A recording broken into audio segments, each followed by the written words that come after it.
আসসালামু আলাইকুম। বিসমিল্লাহির রহমানির রহিম। আমার সকল ভিউয়ার্স ফেসবুক, ইউটিউব পেজ ও ইনস্টাগ্রামে যে যেখানে আছেন সবাইকে শুভ সকাল। আমি শামসুন নাহার যমুনা ধারাবাহিকভাবে আমাদের পাবনা সদর উপজেলার কবি মোহাম্মদ আলতাফ হোসেনের লেখা কবিতা আবৃত্তি করে থাকি। আজকে আমি যে কবিতাটি আবৃত্তি করব, কবিতার নাম এ জীবন শেষ নয়। লিখেছেন কবি মোহাম্মদ আলতাফ হোসেন। জীবন ছোট আশাই বড়, কথাটি যেমন ঠিক। আশা ছাড়া এ জীবনে থাকে না কোনো দিক। আশা করো জীবন গড়ো একাল সেকাল ব্যাপী, পরকালের ভাবনা ভেবে কাঁদে কত পাপী। এ জীবনই শেষ নয়, পরেও জীবন আছে। পূর্ণর জীবন পূর্ণই উত্থান, কভু তা নয় মিছে।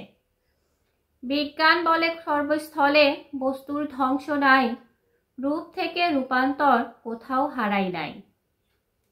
মহাগ্রন্থ আল কোরআনে পরকালের কথা, অনন্ত জীবন নিয়ে থাকতে হবে সেথা। কোরআন পাকে আছে অনেক কর্মফলের কথা, যেমন কর্ম তেমন ফল থাকতে হবে সেথা। সবাইকে শুভ সকাল। আমি কবি মোহাম্মদ আলতাফ হোসেনের লেখা তার প্রথম কাব্যগ্রন্থ আত্মচেতনা থেকে কবিতা আবৃত্তি করছি। আরেকটি কবিতা পড়ছি। কবিতার নাম স্বভাব যদি ভালো না হয় অভাব যাবে না। লিখেছেন কবি মোহাম্মদ আলতাফ হোসেন। স্বভাব যদি ভালো না হয় অভাব যাবে না, অভাব যদি দূর না হয় কুল পাবে না। জ্ঞান অভাবে স্বভাব কানা, কোথাও নাই ঠাই। পয়সা অভাব বড়ই কঠিন, চলার উপায় নাই। ধৈর্যের অভাব দূর না হলে দূরে যাবে তুমি, জীবন যৌবন ধর্ম কর্ম সব থেকে দূরে।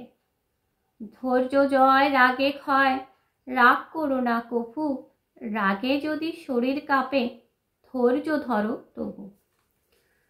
সব কথারই জবাব দিলে চুপ থাকলে না, সব সময় সব কথার জবাব হয় না। আপন কথা গোপন থাক, বলো না যথা তথা, পরিণামে আসতে পারে অনেক দুঃখ ব্যথা। সবাইকে শুভ সকাল। আমি আমাদের পাবনা সদর উপজেলার কবি মোহাম্মদ আলতাফ হোসেনের লেখা আত্মচেতনা কাব্যগ্রন্থ থেকে আজকে দুটি কবিতা আবৃত্তি করলাম। আগামীতে কবিতা নিয়ে আবার আসবো। সবাই ভালো থাকেন, সুস্থ থাকেন, আমার জন্য দোয়া করবেন, আমিও যেন ভালো থাকি, সুস্থ থাকি। আল্লাহ হাফেজ।